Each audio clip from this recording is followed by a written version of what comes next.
Okay, hello everyone. It's me, Kate Kay, your friendly resilience officer for AfghanEvac. I am super excited to be joined today by Dr. Natalie Pickering from the VA, and we're going to be talking about promoting healthy teams, which I know is super relevant to our work right now. Thank you, Natalie, for your time. Do you want to introduce yourself? Sure, thank you. I'm so excited to be here. I will talk about resilience and teams whenever I have opportunity. I'm a licensed psychologist. I work as an organizational development psychologist. So the main difference there is that the facility is the patient or the client, so to speak. So I do a lot with teams, leadership development, a lot with resilience, EQ. So I'm really excited to just spend some time with you. Awesome. Thank you.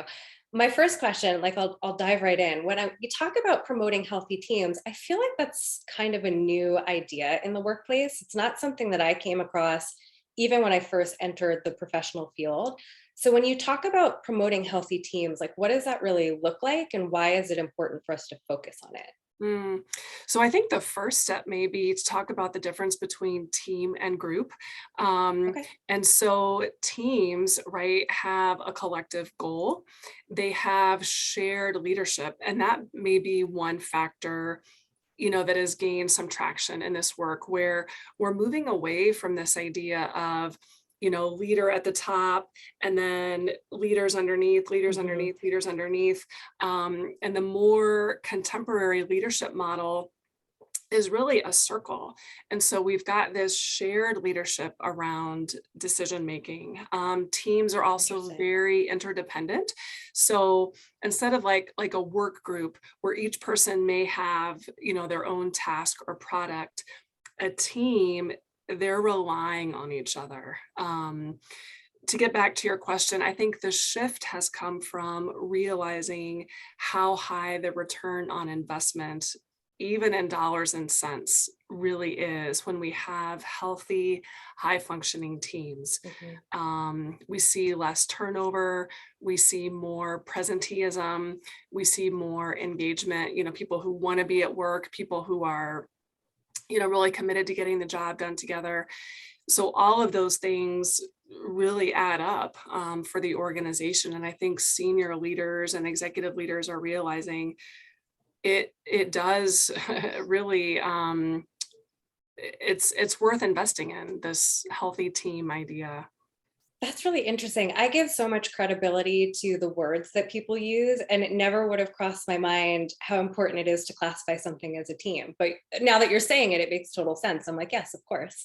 Yeah. Um, when you have a group like ours, and I know I've introduced you to our coalition a little bit, what we have is one coalition and then 180 groups that are a part of it. So when you talk about promoting a healthy team, how do you sort of balance the needs of one independent group with the need of the coalition as a whole? Like, is there a way to sort of make sure they meet in the middle? Yes, and I would say, well, so two things. What we know from the literature is, so each team is like its own little system, right? And so if I'm a member of lots of systems, it does have a cost, right? It has a cost on, my thinking. It has a cost on me emotionally. How much can Right. I give, relationally to all of these little systems? So I do, want to qualify that there is cost and burden, so to speak, the more, teams and little systems that we're a part of. Right. I think one way to buffer that is to be really clear on um, the role, right? And what and again, some of that, especially on teams, we're pinch hitting for each other, and that's the sign of an effective team. Mhm. But in as much as we can really have role clarity. So with this system, this is my role. With this system, this is my role. That's going to be really important. Role Okay. clarity is also one of the best ways to beat burnout. So when we're thinking about Oh. resilient individuals and Mhm. resilient teams, that's paramount, is people knowing what they're supposed to do. That makes sense. The question that I have just looking at our own volunteer community is that it's incredibly diverse. right? This was really an all hands on deck situation. So we have all professions, all genders, all sort of realms of military experience, which means that you have people with really different approaches to resilience and different needs. So when you're looking at trying to promote a healthy unit, like a healthy team, how do Mhm. you sort of balance all of the competing interests or characteristics of the people that make that team up? Yeah, that's good.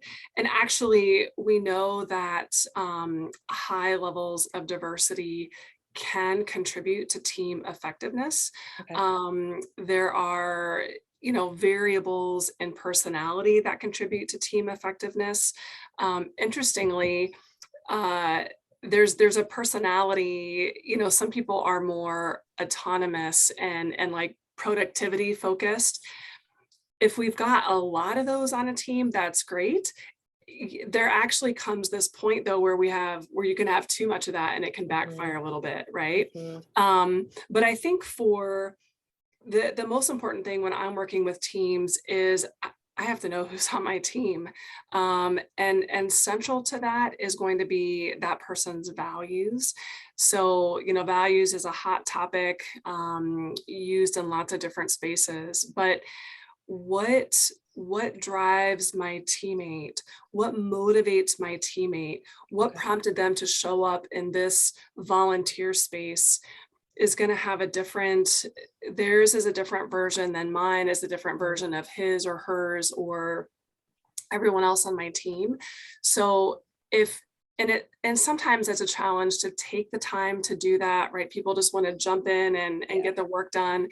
But I would say you really get a lot of return, right? We're talking about this ROI to know what's most important, right? If one of the first things I do with teams is maybe even a values card sort. In fact, I'm happy to send you that link and you can share that Yes. out if you want to. Perfect. But when we have some conversation about what's most important to this person, this person, this person, oh wow, it it's vital because now I know what's driving them. So values are what drives our motivation. I'm able to be more empathic to my teammates when I know they're coming at this from a totally different space than mine. Me knowing that helps me support them better, helps me communicate with them better, helps us resolve conflict better. Okay. So if I had to choose one thing, it would be getting clear on what my teammates' values are.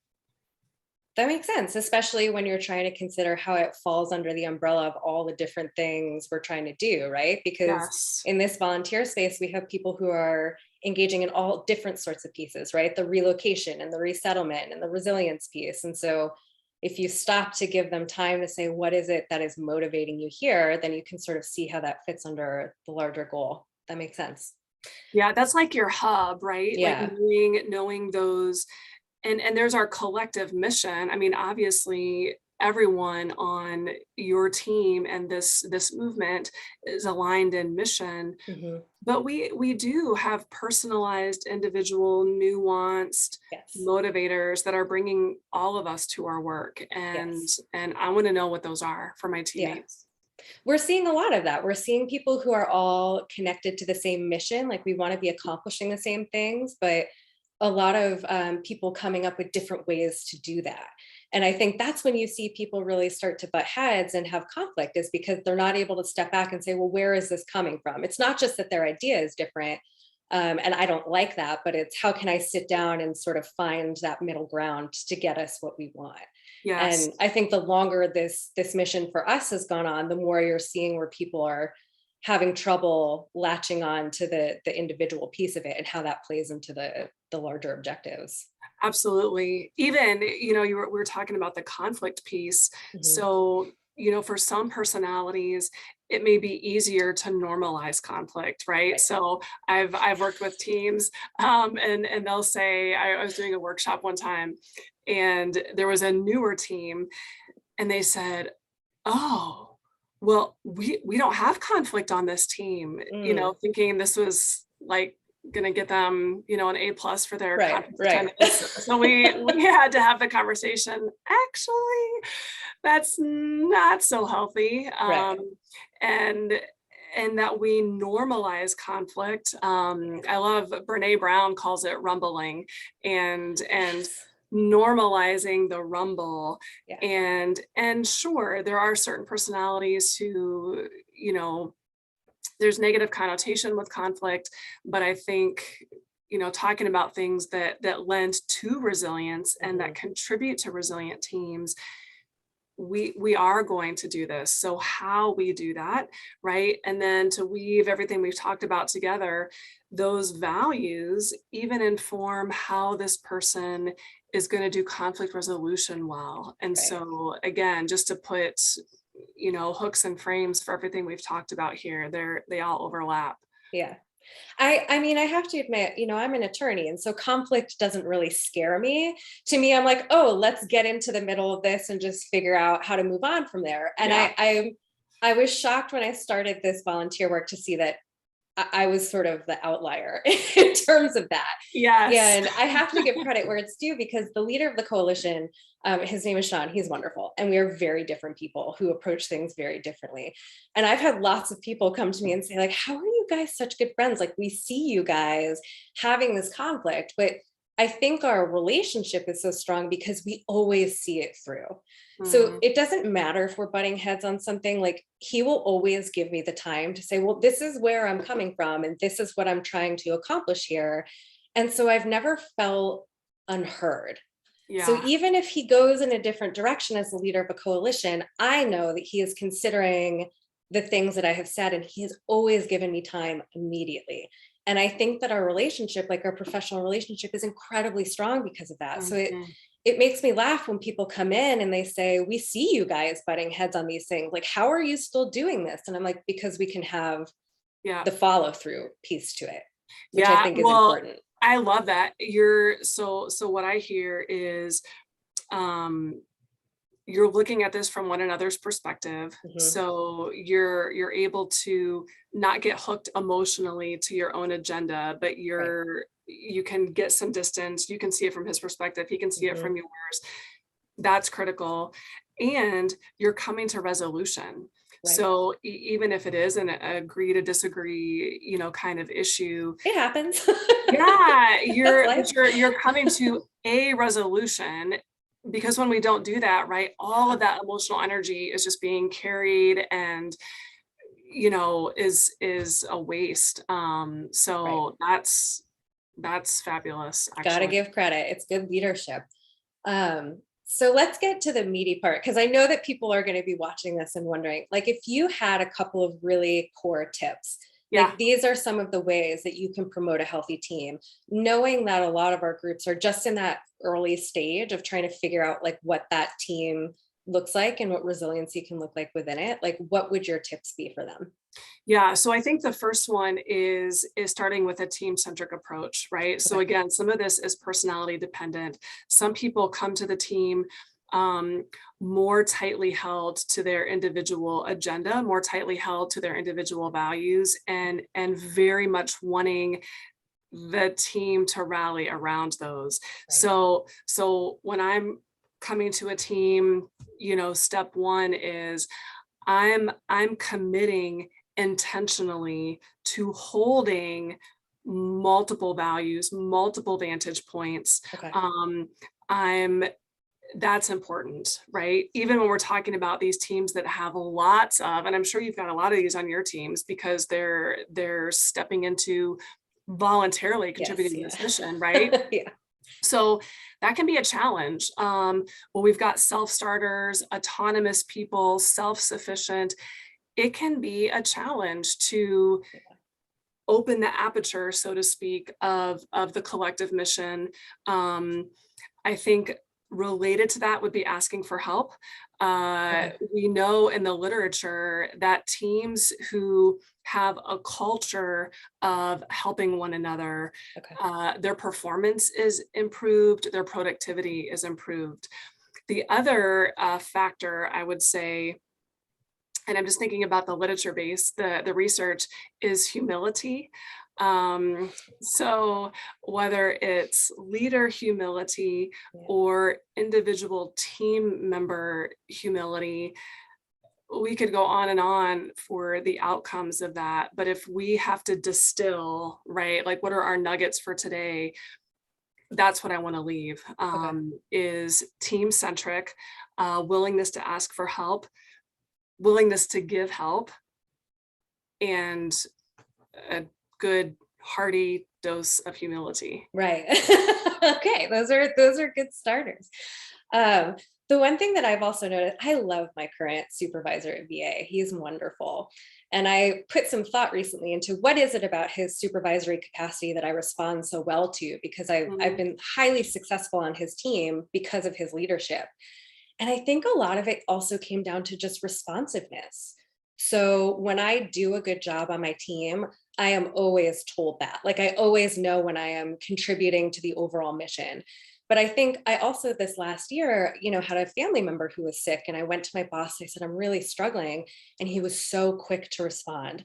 He was Mm, so quick to ask what I needed to accomplish my goals and how that was going to contribute to our overall agency's mission. And so if I had to look at him and say, I feel so resilient on this particular team, it's because I have a leader who is responsive, both yes. in highlighting what I am able to do and in responding to the, sort of weaknesses I might have in the system. And I have felt happier in this professional environment than I have any other time. And I do think that is Yeah, also part of it. absolutely. And my hunch is, that he's asked you what you need in, Yeah. challenging situations. We could get into the whole change management kind of thing, but he's asked all of his direct reports what they need in those times. Mhm. And so we're getting back to knowing your people, right? Yep. I can't support people well if I don't know what's important to them, if I don't know Yep. what they need in those times. Even if we're wanting to, affirm someone or validate someone or give, positive reinforcement, right?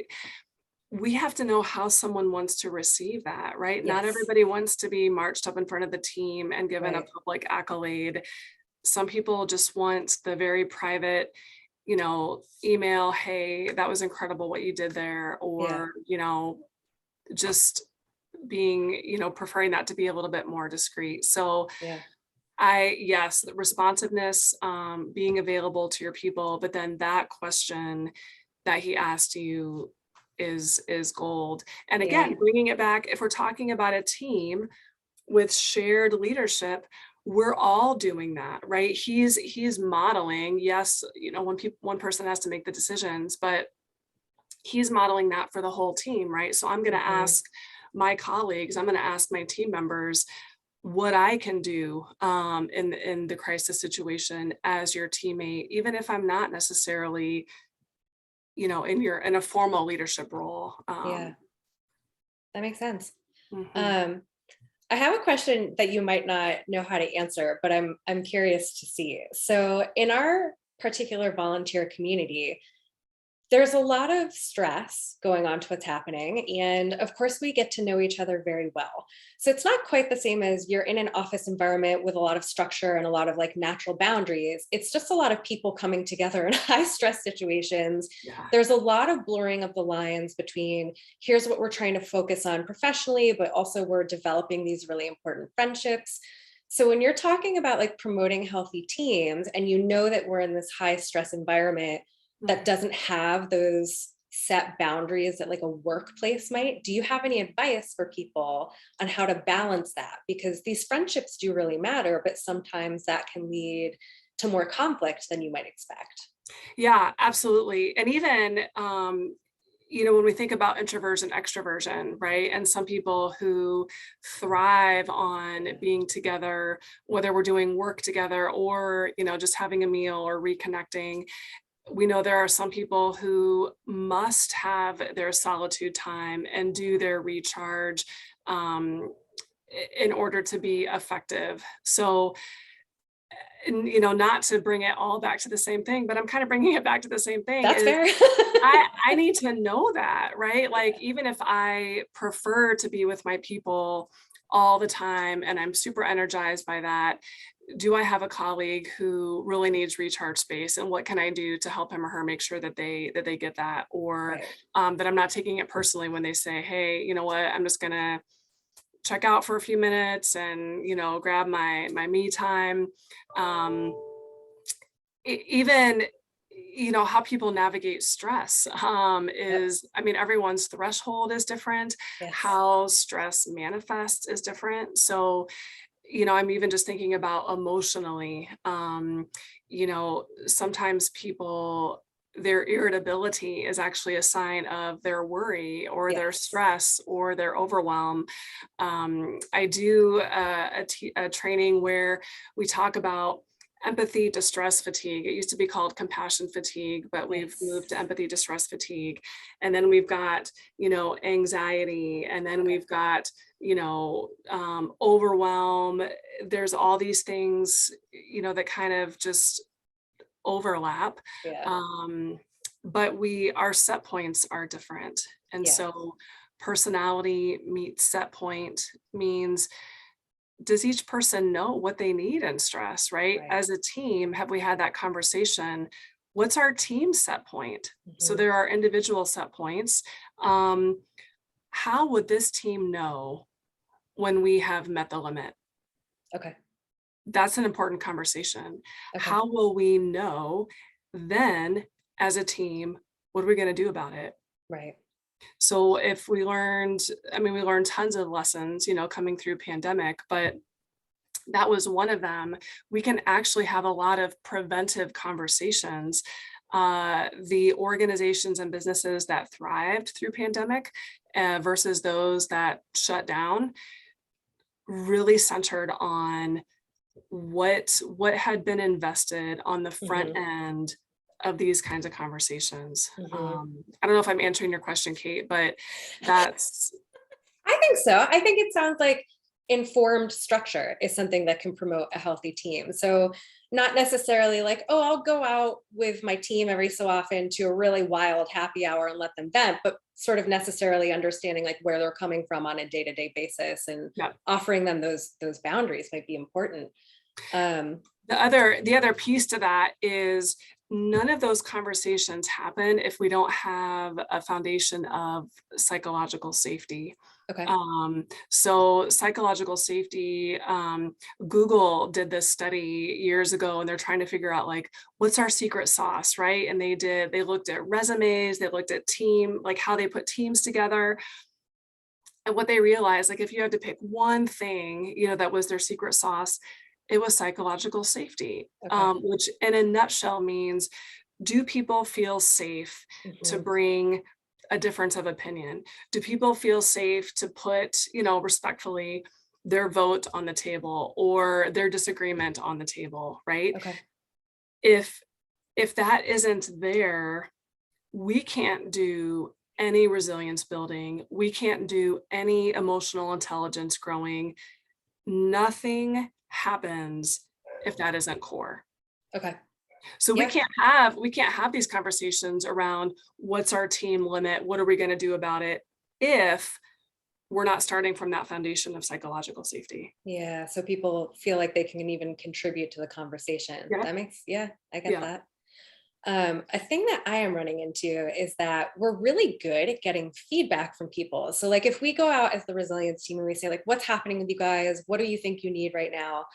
People are really willing to give feedback, but a little less willing to participate in then what we sort of try to create based on that feedback. Mm, And obviously that can be attributable to a lot of things, like people are busy, they're tired, they're burnt out, it's summer, all these things. yeah. But do you have any tips for saying to people, okay, we see what we can offer in terms of resiliency to the group, but here's a good way to sort of promote their participation in that? I would ask them directly, Okay. right? Because what's your, like, what piece of that can you take? What's your part of that? Okay. Again, that's a team centric question. So we're coming from that base premise of we've got team centrism. Mhm. We've all put our hands in the middle and said we're a helping culture, right? This isn't autonomy, me going rogue on the mission. This is for the team. Yeah. So if those things are in place, we can ask people directly because we've already built a culture based on team centric, based Yes. on I'm helping this team. So It's no problem at all to Okay. say, thank you so much for that feedback. That is spot on. We've heard that from several other people. Okay. Um, what would you be willing to do to help us to help us dial the needle up on that a little bit? Interesting. Okay. Okay. Because we've definitely run into that. Like we're hosting a wellness day in a couple of weeks and it has a bunch of events that people had asked for and we don't quite have a good sense of do people actually want to participate? And so Yeah. we are seeing a little bit of a disconnect between what people think they need and what they're willing to participate in. Mm, And so that, that makes sense. I hate to say this because this has been a lovely chat and I think one of the most useful ones for our group, but we are actually out of time, Natalie. So I'm going to ask you the one question I ask all of our guests, which is if you could leave our listeners with one piece of advice relating to promoting healthy teams, what would it be? mm. I think maybe they're questions that people can ask themselves, right? So starting with what is my most significant contribution to this team? Okay. Right. So bringing it back Yep. to what we know about that team centric, and you asked for one, so I'm just going to leave it at that.